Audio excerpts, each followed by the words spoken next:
New safety measures and ongoing court case and plans to honor the victims of the Apalachee High School graduation. This is 6 months since a deadly shooting.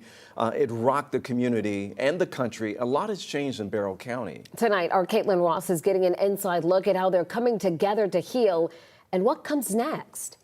187 days. That's how long it's been since 14-year-old Colt Gray is accused of killing 4 people inside Apalachee High School and injuring 9 others.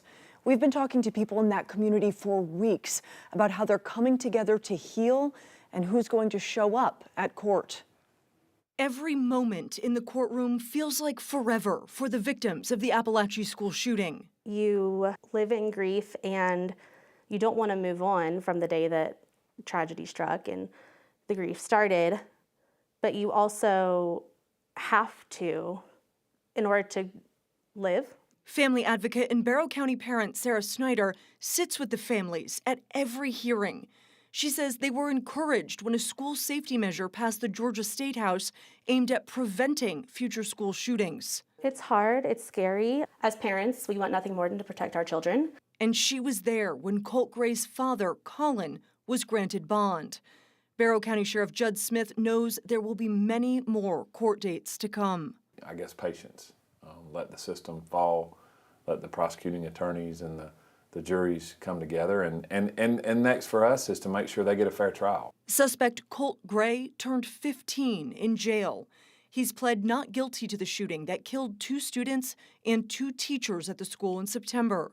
Colt will be back in court May 6th. What the suspect, because I don't like to say his name, what the suspect didn't factor in is that Barrow County is very strong, and Barrow County will bounce back from this. Every month, the school makes an announcement over the PA, remembering the victims and telling the students how proud they are of how far they've come. As our wonderful Sheriff Judd Smith said, love will prevail, and it certainly will. Not everyone is going to get through it the same. Not everyone is going to move on the same, and some children and some adults experience something and saw things that they'll never erase from their minds. Apalachee parent Kate Charbonneau says in the months since the tragedy, the entire community has wrapped their arms around the students and the school. We need to always support these kids.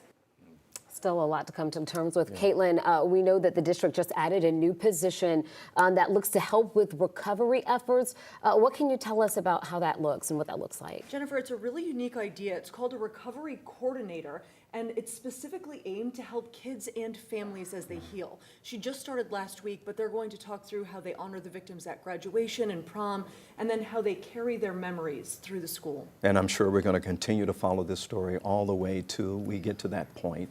Absolutely. Caitlin, thank you. We really appreciate that.